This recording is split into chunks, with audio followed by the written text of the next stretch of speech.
Welcome to Elizabeth's Chronicles. If you love true crime, consider subscribing.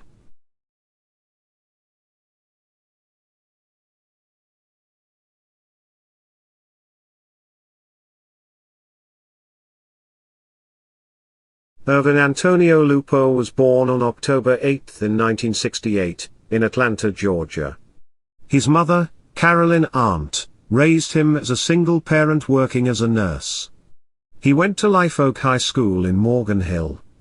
After graduating high school, Lupo joined the Marines, where he served for several years before being discharged. After leaving the military, Lupo went through the Rio Hondo Community College Law Enforcement Academy, in hopes of becoming a police officer. However, after applying to several police agencies, and being rejected, he gave up. He became a security guard for a short time, then went through training to be an X-ray technician for Kaiser Permanente West Los Angeles Medical Center. Alana Ramirez was born in Guatemala in 1968.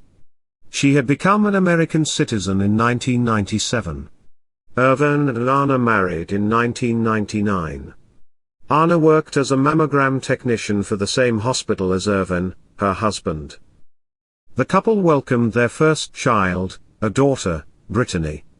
Soon after, the couple had their home built in Wilmington, on McFarland Avenue in 2002, an area just south of Los Angeles. They paid $290,000 for the home. McFarland Avenue is a working-class neighborhood near Long Beach. Most of the homeowners are longshoremen, or truck drivers delivering at the ports. Work for those fields dried up over the past several months. Just 3 years later, they had twin daughters, Jasmine and Jasley. When the twin girls were 3, Alana gave birth to their twin boys, Benjamin and Christian. Around mid-December in 2008, the couple were being investigated by the hospital for misconduct. The couple falsified records to an outside agency, to obtain discounted or free child care. On the documents, the couple claimed to make less than $10 an hour, but each made over $40 an hour for their work as radiological technicians. The fraud was discovered when the child care program contacted the hospital to verify the couple's income. When Irvin and Alana lost their jobs, it was devastating news. The couple was stretched financially, even with their high-paying jobs. The couple had bounced checks to the Internal Revenue, one for $15,000 and another for $2,000, and they were already behind 1 month in their mortgage. Public records show that the couple had taken out 3 mortgage loans totaling over $850,000 in 2002, 2005, and 2006. The couple had just underwent a huge remodeling on their home in 2007, which added significantly to their financial situation. Due to their financial crisis, the couple decided to go stay with Irvin Lupo's brother for a while in Kansas. They loaded up their SUV. On Monday, January 27, Lupo called his brother-in-law, Cesar Ramirez, and advised him they were in their vehicle and on their way to Kansas. However, the next day Ramirez called him back at 6:30 a.m. and Lupo told him to do a few favors for him. He asked him to pay his lawyer, and also to put his family's possessions into storage. He also asked him to mail out several letters he had written to relatives. He then told his brother-in-law, "Your sister and the kids are dead." He also asked Ramirez to leave the keys to the house in one of the family cars, so the authorities wouldn't break down the door. He said, "I'm sorry, I had to do it. We love you, and I'm next." Then he hung up the phone. Ramirez immediately called 911 in Garden City, where he estimated the family was headed. Kansas authorities contacted Los Angeles Police Department. At the same time, the Los Angeles television station KBC contacted them about a 2-page letter Lupo faxed to them. And a short call they received from Irvin Lupo, where he said his family were all dead. This 2-page suicide note was the same as the one he wanted his brother-in-law to also mail out to relatives. On Wednesday, January 28 in 2009, this letter was faxed to the news station. To whom it may concern. To start off about this tragic story, my name is Ervin Lupo, my wife Anna Lupo, my eldest daughter Brittany Lupo, 8 years, my twin daughters Jasmine, Jasly, 5 years, my twin boys Benjamin, Christian 2 years 4 months. We worked at Chiesa Permanente West Los Angeles. My wife is a Momo Tech, damn fine one, ask everyone, including the physicians. My new position as a special procedural tech, my position was a fight to get, in fact, had to file a grievance with the union for discrimination, and HIPAA violations, then another administrator had to correct the DA regarding the union procedures. The ADA who did this is, I truly believe is the reason, well not the whole reason, but added kindling to the fire, why we are dead. Well, my wife and I were being investigated for misrepresentation of our employment to an outside agency for the benefit to ourselves is, childcare. When after we had our initial interview on December 19th. It seems our fate with the company had been decided on December 22nd, yet on the 23rd, I was told by my administrator, you should not even have bothered to come to work today, you should have blown your brains out. After such admonishment from my administrator, assuming there had been a decision reached, I contacted my union rep, who stated go to HR, and inform them of the incident, and to the union reps' knowledge there was no decision made. The HR person handling our matter stated that there was no decision reached as of yet, and that an outside agency was handling the matter. The manager stated to me that she had spoken to those involved concerning the statement made, but the manager completely denied making such a comment. I produced the names of the employees, and they reached me 2 days later stating they thought about the matter and did state the manager made the comment. Then they asked me how I would accept the manager's apology, but not to answer just yet, think about it a couple days and let them know. I left the office, and 2 days later my wife and I were terminated. Our administrator also stated that we would not be eligible for unemployment. My wife applied anyway. We returned Chiesa Permanente's property prior to leaving the facility, yet the company could not provide us with our licenses so that we may look for other employment. I let the manager of the facility know what was occurring, yet she stated there was nothing she could do but refer us the HR, or our union rep. We were told by the manager that we should have received our licenses as they were mailed, yet we did not, and when we attempted to reach her concerning the matter, and unable to reach her, again we reached the assistant administrator of the facility, who again stated the same to contact HR. We stated we have attempted but there was no response. Then when the manager reached us, she stated don't contact the manager of the facility anymore concerning any problems. So after a horrendous ordeal, my wife felt it better to end our lives, and why leave our children in someone else's hands. In addition it seems Chiesa Permanente wants us to kill ourselves, and take our family with us. They did nothing to the manager who stated such, and did not attempt to assist us in the matter, knowing we have no job and 5 children under 8 years with no place to go. So here we are. Ervin Lupo. Oh Lord my God, is there no hope for a widow's son? Officers went to the family home at 8:30 a.m. on Wednesday, January 28. Inside the home, in an upstairs bedroom, they found the bodies of the twin 2-year-old boys. Their mother was beside them on the bed. In another bedroom, they found the bodies of the 5-year-old twin girls and their older sister. Beside the girls lay their father. All were dead from a gunshot wound to the head, some had multiple gunshot wounds. After seeing the bodies, the officers were horrified. The reaction on their faces was not a pretty sight, a neighbor said. There was an officer who came out of the house throwing up. Something happened in the last 48 hours that made him snap, said Detective David Cortez, the lead investigator in the case. He saw no other way, no other direction. Authorities interviewed the hospital administrator about the conversation Lupo said they had. The administrator denied using the words Lupo said she did. Investigators also do not believe his wife, Anna, was a willing party to the murders. They confirmed that the two were recently fired from employment, and said they were deeply saddened by the deaths. "Today our worst fear was realized," said Deputy Chief Kenneth Garner. "It's just not a solution. There's just so many ways you find alternatives to doing something so horrific and drastic as this." The community was left in shock over the senseless killings.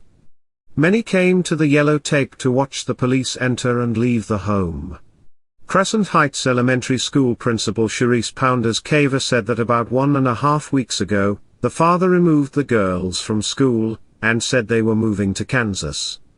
The principal did not ask why the family was moving, but that nothing seemed to be troubling Lupo. She described the children as very loving. Yerndo Lupo, Irvin's sister, said, "I found my brother to be a very compassionate, loving father and very loving toward his family. He was very protective and loving." She went on to say that he had no mental problems and blamed his actions on sheer desperation from loss of employment and mounting debts. She continued, "They saw no hope. I can imagine things piling on top of them. Constant, no hope. It's just unbelievable and unthinkable," she said through tears. People gather for a prayer service and a vigil in front of the Wilmington home where the family was slain. Los Angeles Mayor Antonio Villaraigosa speaks to the media near the home where authorities say Lupo shot his wife and 5 children. "No words can describe this tragedy," he said. "There's no way to comprehend this unspeakable act." The bodies of Anna Lupo and her 3 daughters were flown back to Guatemala for burial. Ervin Lupo and his 2 sons were buried in the United States. Mark Short Sr. was born in June of 1976. His wife, Megan, was born in 1982. The couple met when Megan was only 17 years old. The two married after she graduated high school. Mark worked as a loan officer. The couple welcomed their first child, Liana Grace Short, on March 14 of 2008. She had a passion for reading and enjoyed the original version of Alice in Wonderland. She also loved dressing up and Barbies. Their son, Mark M.J. Short Jr. was born on July 11 of 2011. He loved playing monster games, hide and seek, playing on the swing and tag. He was a very lovable child who enjoyed cuddling while watching a movie. He was known to have a contagious smile. Willow was born on May 7 in 2014. She was a warrior from the moment she was born. She loved life, and was described as the happiest child ever. She loved Donald Duck, Minnie Mouse, dancing, and taking walks. She was born with hypoplastic left heart syndrome, which is a rare congenital birth defect. While a fetus, Willow's heart was not formed fully, so it could not pump blood effectively. This threatened her short but precious life. Just 3 days after being born, she went through her first open heart surgery. Doctors repaired her left ventricle and redirected blood flow. During this surgery, doctors found a tunnel defect, and right after the procedure, she hemorrhaged so bad that she needed 16 blood transfusions, and nearly died. Willow was placed on a heart and lung bypass machine and added to the national transplant list. Willow's only chance of surviving this was the donation of another baby's heart. Mark and Megan were told it could be a 3 to 6 month wait. The couple were prepared that their little girl may not survive that long. Miraculously, 3 days after being put on the list, a heart became available. She was rushed to surgery and the transplant was described as a remarkable success. By May 29, Willow's heart was doing so well that doctors removed her from oxygen. The proud parents created a Facebook page called Willow's Heart Journey, where Megan made posts often with updates about Willow's condition after the transplant. Megan had to give her daughter around-the-clock care, and administer 15 different medications to her daughter. Megan was diagnosed with post-traumatic stress disorder from the stress of her daughter's condition. She had continuous nightmares of making a mistake with the Willow's medications and causing her death. The family was featured in a New York Times article about the family's struggle to obtain their daughter, Willow's specialty medications to maintain her health after her heart transplant. Megan often posted on Facebook about Willow's health struggles after the surgery. One post she wrote that her daughter didn't cry during a blood draw, and called her daughter a pro at this now. She also said, "I have been super emotional over everything the past couple days. Just when I get used to her getting a little bit of normal childhood, I am reminded of all that she has to endure throughout her life," Megan Short wrote. "I have wondered if she would grow up to resent the fact that we chose this for her. Thankfully, she is a happy girl who truly loves life. It's like she just knows life is precious. I am not looking forward to the day that she starts asking questions about it all, and realizes she is different. Soaking in every single minute of her joy." The family lived together in a 4-bedroom, 2.5-bath home worth more than $400,000 on Winding Brook Drive, in the upscale Brookfield Manor subdivision, in Sinking Springs, Pennsylvania, which is in Berks County. On July 18, Megan called the police, and told them she felt afraid of her husband. The couple had been arguing, and she was in fear for her life.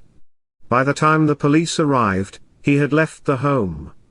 No charges were filed because there was no injuries. Officers advised her on how to obtain a protective order.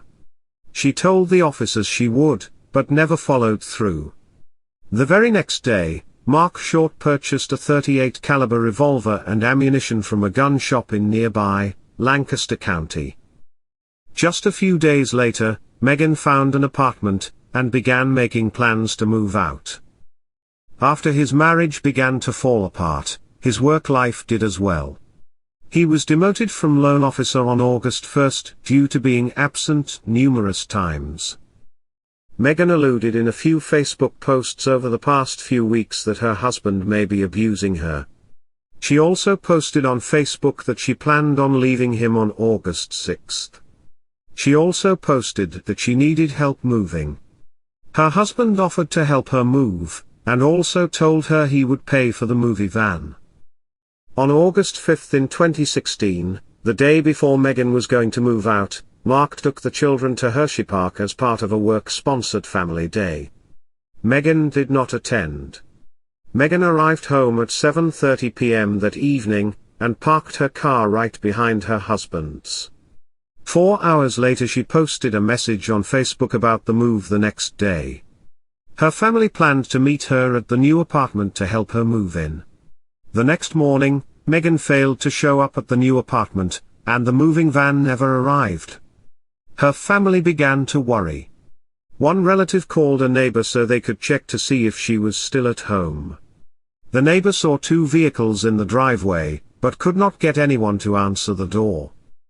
At 2 p.m. on August 6, Megan's mother phoned the police. The police felt something was amiss, and forced their way inside. They found the entire family dead from single gunshot wounds to the head. The family dog was also shot dead. Beside Mark was a suicide note, where he admitted to purchasing the gun, and killing his family. The children were still dressed in their pajamas, with pillows and blankets around them as if they were having a sleepover in the living room. A friend told the Reading Eagle, a news outlet, that Megan had confided in her that she had been in a relationship with another woman she met through transplant groups. She told them, he was very upset she left him for another woman. This was some time before this incident. She broke things off with the other woman and came back to Mark to try to work on their marriage, but things were troubled. She still had feeling for the other woman, and they never stopped talking. Mark Short's cousin, James Short, said that Megan was wanting to end the marriage and said, he was a family guy. He was all family. He worked himself to death to try and keep his family together. It was just work, work, work and family. That was it. Berks County District Attorney John Adams said at a news conference this was a very, very unfortunate incident, he said. I don't know if anything can be learned other than when leaving an abusive relationship, it's often a very dangerous time for a victim. We urge anyone who is in that situation to develop a safety plan. These children were young, and whenever you lose youthful, innocent human beings, it is never easy for a community to recover from that, he said. The fact of the matter is, it will be difficult, and hopefully we will remember those children for years to come. Megan, Liana, MJ and Willow's celebration of life was held at John F. Givnish of Academy Road. Their memorial mass was held at Our Lady of Grace Cemetery, where they were laid to rest. In the U.S., 1 woman out of 4 will be victims of domestic violence in their lifetime. Around 4,000 women are murdered by their current or former partners in the U.S. every year. 75% of those deaths occur while the women attempt to leave the relationship or have already left, according to Domestic Abuse Shelter. Ervin and Anna Lupo had a combined income of over $160,000 annually. They were attempting to scam the system for free childcare, when they clearly had the income to afford it, and got caught. The family remodeled their home, knowing they were over their heads in debt. Instead of facing the reality of wrongdoings, he decided to take the coward's way out, murdering his own family. He was a selfish man who deserves to be further down that 6 feet under. Mark Short Sr. was losing his wife. There's speculation that there may have been some abuse. Regardless, in the end he decided to murder innocent people. There's no greater abuse than taking the life of the most innocent, children. He was a selfish man who couldn't accept that his wife no longer wanted him, and was moving out. He's nothing short of a monster. That concludes this episode. Keep your eye out for the next episode, coming soon. If you enjoyed this video, consider subscribing. Thanks for watching.